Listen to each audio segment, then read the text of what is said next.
Boa tarde, boa noite, né? É uma satisfação estar aqui, falar para uma plateia tão seleta, na casa, no berço do agronegócio brasileiro. Ribeirão Preto tem história de sobra, né? Então eu fico muito orgulhoso de vir lá do Oeste Paulista. A garganta está meio ruim. Eu sou da Universidade do Oeste Paulista, onde eu estou lá há praticamente 30 anos como professor. E a Universidade do Oeste Paulista, hoje nós temos mais de 50 cursos. Vou fazer um jabazinho rápido, né? Aproveitar a oportunidade. E nós estamos expandindo, além de Presidente Prudente, para Jaú, Guarujá e muito provavelmente para mais 2 campos, né? E eu trabalho no curso de agronomia, onde eu atuo na graduação e também na pós-graduação. Nós temos a satisfação de ter um mestrado, programa, né, mestrado e doutorado, e a qual a gente então desenvolve também vários trabalhos de pesquisa.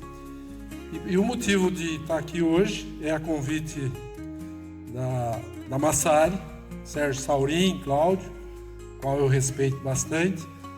O Dr. Sérgio aqui, né, é o proprietário, e o Cláudio é o grande guru da Massari, né? É quem trabalha, é quem faz desenvolver. E bem rapidamente, vou contar só a história de como tudo começou. São 2 histórias rapidinhas, né? Em 2 restaurantes. Num jantar, Sérgio Saurim e Cláudio, e depois de um almoço. E eles me procuraram, como eles chegaram, né? Em Presidente Prudente, na universidade, e acabaram encontrando meu nome. E aí nós discutimos e eles falaram: eu preciso fazer alguns trabalhos de calcário, de gesso, de mistura, né? E bom, aí fomos desenvolvendo e tal. Em resumo, eu falei: não, tá bom. Trabalho, adoro calcário, adoro correção do solo. E tem interesse, sim, vamos tentar desenvolver uma parceria. E bem, falei, né, no dia do jantar para o Saurim, falei: se tudo isso que vocês estiverem contando, em pouco tempo a Massari explode. Mas, ainda eu disse, vocês estão sentados num barril de pólvora. Se for mentira, depois vocês podem desmentir. E em 2017 a Massari praticamente não vendia produto para a área agrícola, não é, Sérgio? Claro. Mas já tinha algumas atividades para nutrição animal, para telha, né? E até para cimento. E aí eles falaram da mistura, né? Calcário e gesso. Falei: interessante, é um belo de um serviço, não tem problema misturar calcário e gesso, não tem compatibilidade química, é difícil por misturar fisicamente produtos diferentes.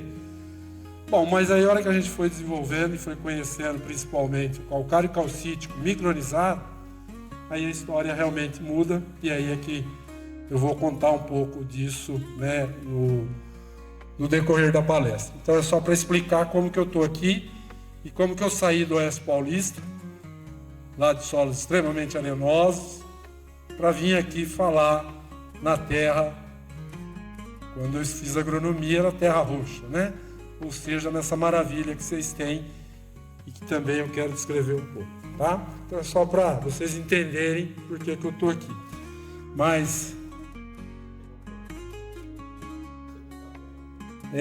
Cláudio reclama que no jantar nós fechamos, mas no almoço nós estávamos comendo uma parmegiana. Ele não comeu a parmegiana e eu não paguei a parmegiana, né? Ou seja, porque ele não comeu, mas eu pago. Um dia,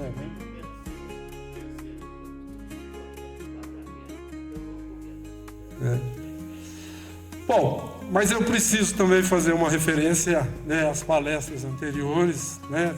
Doutora Rafaela, que hoje faz parte também da equipe de pesquisadores da Massari. A gente começou a trabalhar, começou a ver questão dos produtos, a evolução dos produtos, e aí a gente achou interessante encorpar, né, essa equipe com a presença de alguém, vamos dizer assim, de um instituto de pesquisa e com história, né, na pesquisa em cana-de-açúcar. Daí surge o convite para a doutora Rafaela, que nos abrilhantou aqui com a palestra e de maneira brilhante, né? Inclusive trazendo respostas para o tema que é a questão dessa tragédia, né, que aconteceu no estado de São Paulo, na verdade no Brasil, né? Tragédia é tragédia. Se ela é provocada ou não, cabe à polícia apurar, né? Mas isso eu considero realmente uma tragédia. Professor Witt, qual eu devo toda a referência e toda a minha formação de solos, né? Claro, tem outros, mas pela palestra e pela presença dele, tudo que eu sei, tudo que eu aprendi de solo, fertilidade de solo, eu devo a esse homem. Mas muito mais que formação, né, profissional, eu estou diante, sem dúvida, de um dos grandes seres humanos que eu tive o prazer de conhecer, né? Eu acabei de falar aqui no início que o que fica é amizade, o que fica é o relacionamento e o resto é tudo ilusão. Tá? Obrigado, professor, pela presença e obrigado por tudo que o senhor fez, não só por mim, mas pela agronomia e pela agricultura paulista e brasileira, tá certo? E o Cruciol é colega de turma, ele falou de antioxidante, né? Então, ele está bem mais, com aparência bem mais nova que eu, né? Mora em Botucatu, estresse, altitude, 1000 metros, eu estou lá no Oeste Paulista. Ele toma vinho melhor, uísque melhor, trabalha na Unesp, então tá mais, tem menos ROS, né? Ou seja, atividades aí mas só uma brincadeira, porque também tem uma particularidade que ele foi meu co-orientador do doutorado que eu acabei fazendo em Botucatu, e o Bill foi o orientador, né? E aí ele acabou participando, apesar da nossa grande amizade, participando do meu trabalho, que foi, né, 1998 a 2001, com o quê? Calcário aplicado em superfície e tentar movimentar cálcio na camada de baixo, né? E daí de lá eu venho perseguindo isso, né? Também só para acabar as referências, está aqui o Dr. Wellington, trabalha comigo, é lá da universidade, e como o Vitor falou, alguém tem que trabalhar, né? E quem desenvolve toda a parte prática dos trabalhos aí é, então, o Wellington, que está aqui e que também faz parte da nossa equipe. Tá certo? Então, aí só para... Eu tenho poucos slides, né? Só para dizer, já foi muito comentado aqui, que é a sequência, calagem, né, professor Witt, gessagem, calagem, gessagem, fosfatagem, e assim vai. Por que fazer todas essas etapas? Eu só queria aqui, que já foi bem discutido, reforçar o seguinte: o solo é o grande patrimônio. O solo é o grande patrimônio do agricultor e da humanidade. Agora, a grande estrela é a planta. O solo sem a planta, ele não tem valor, tá certo?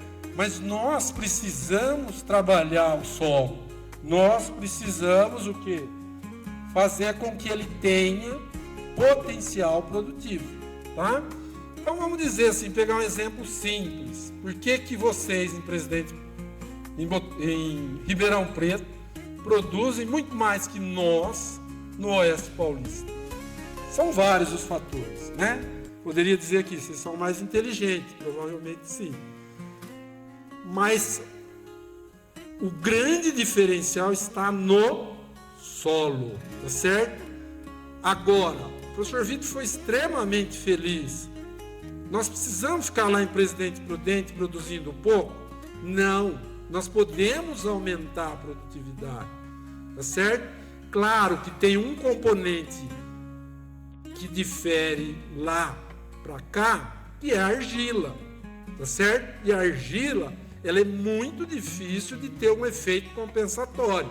Por quê? Aí eu pego o gancho do Cruciol. Na verdade, nós precisamos de água. E aonde a gente guarda água? Ele foi feliz. A planta usa muita água, mas de tudo que ela precisa, ela guarda, né? Se é 2, se é 3, ele é um grande comunicador, mas sabe-se que é muito pouco, mas ela precisa da água. E aonde que se guarda a água? Aonde que se reserva a água? É no solo. E aí a argila ajuda muito, tá certo? Então, nós precisamos ter esse olhar muito forte para o ambiente solo. Porque a partir do que a gente faz no solo, a gente faz a nossa estrela brilhar. Quem é a nossa estrela? Hoje nós estamos falando de cana.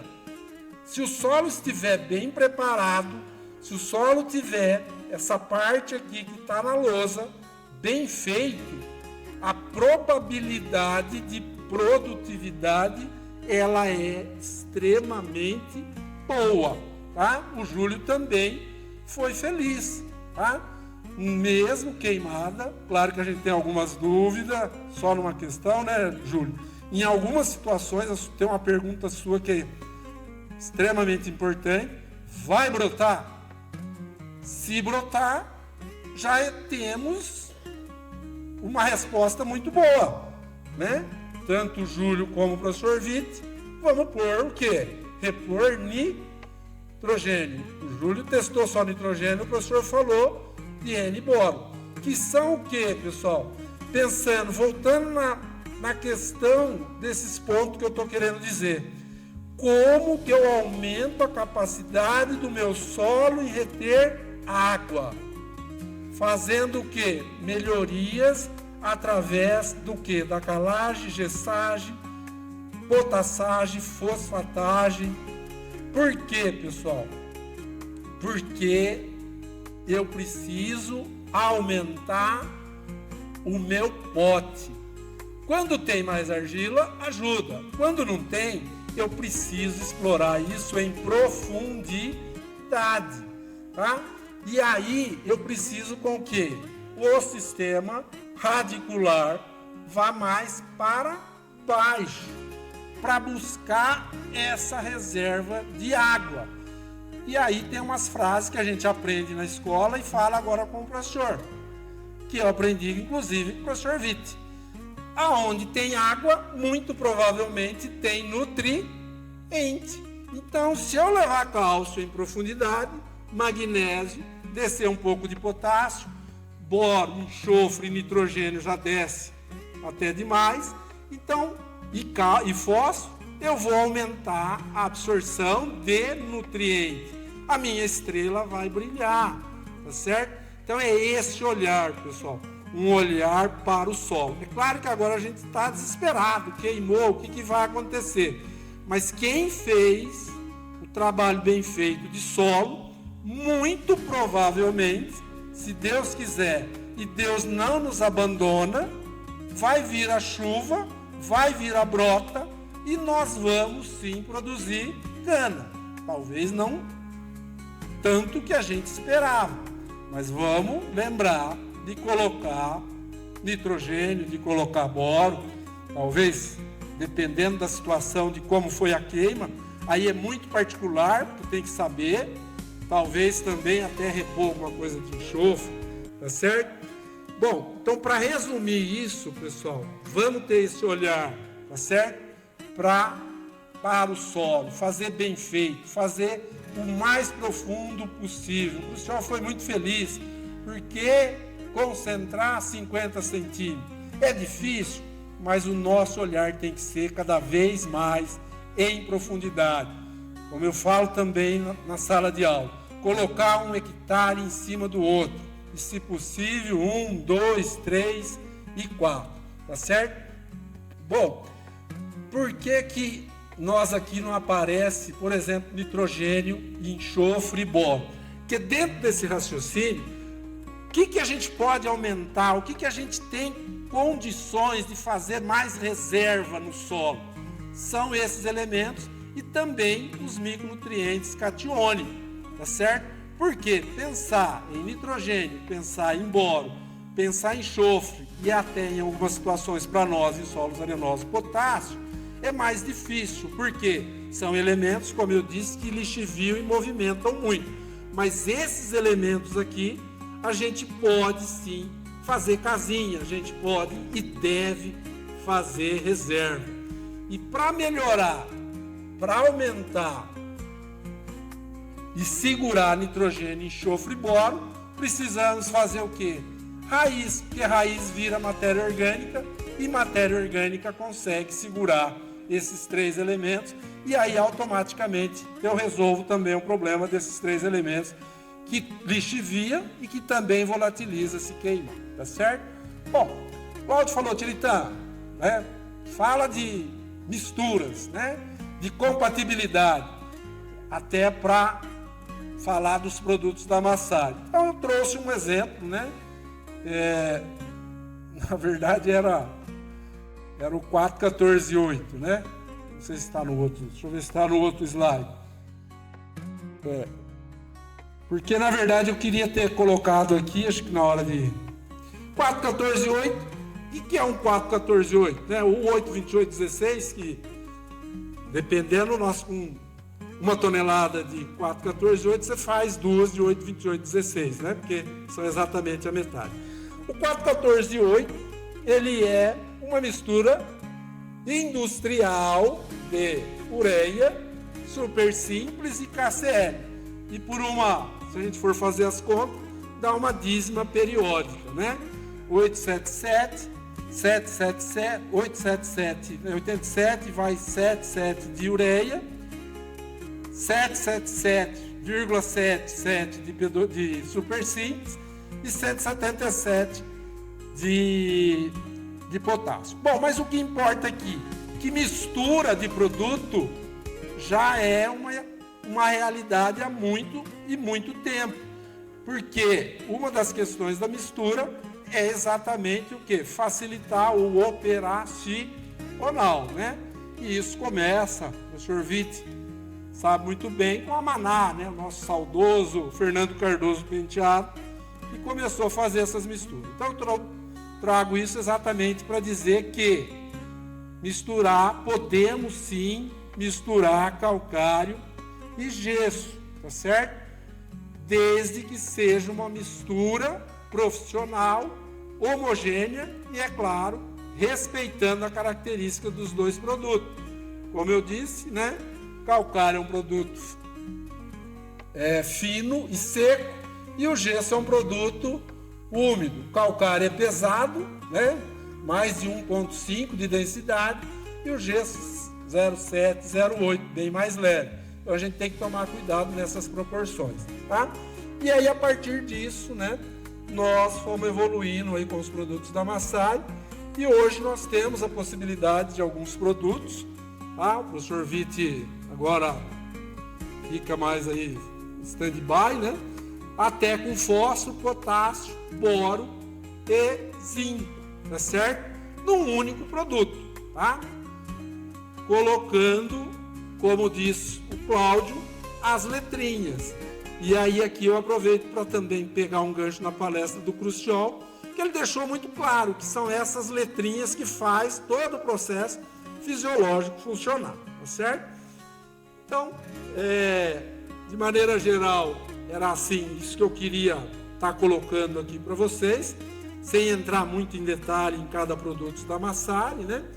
E aí eu coloquei aqui, ó, o que é o DGMS, né? O D do calcário dolomítico, o G dos gesso, o M do micronizado e o S, né, do enxofre do gesso.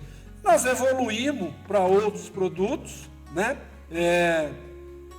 Hoje nós temos DGMS mais S, porque a gente percebeu que a movimentação de enxofre vindo do gesso era muito grande. Nós colocamos, né, Cláudio, através de alguns trabalhos, nós colocamos também enxofre elementar. Então nós temos hoje DGMS mais S.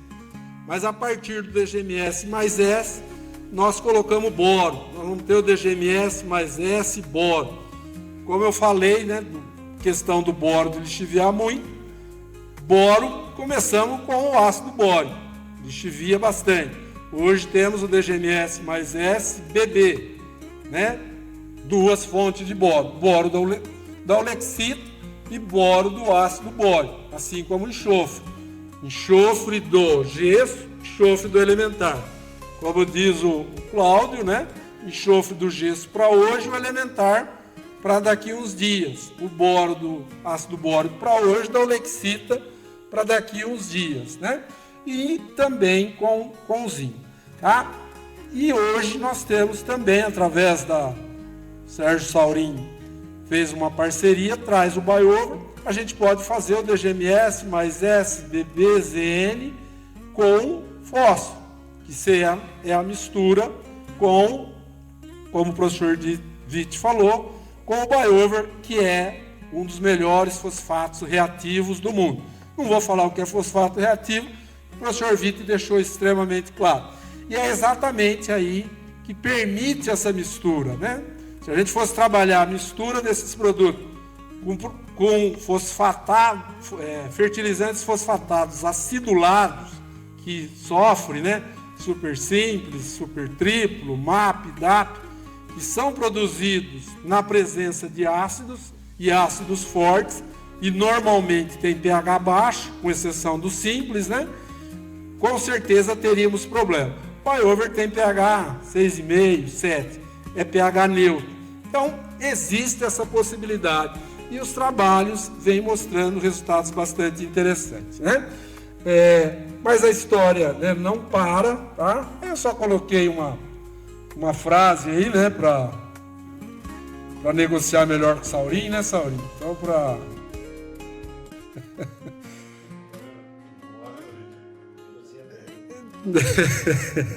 é só para fazer a reflexão, né? Então, gostaria aí de parabenizar o evento, parabenizar a Massari, parabenizar os outros palestrantes, né? Dizer aí, né, que nós estamos dizendo aqui é fruto de trabalho muito sério, né? E aí, trabalhando sério, os resultados, eles aparecem, e é isso que a gente espera, tá certo?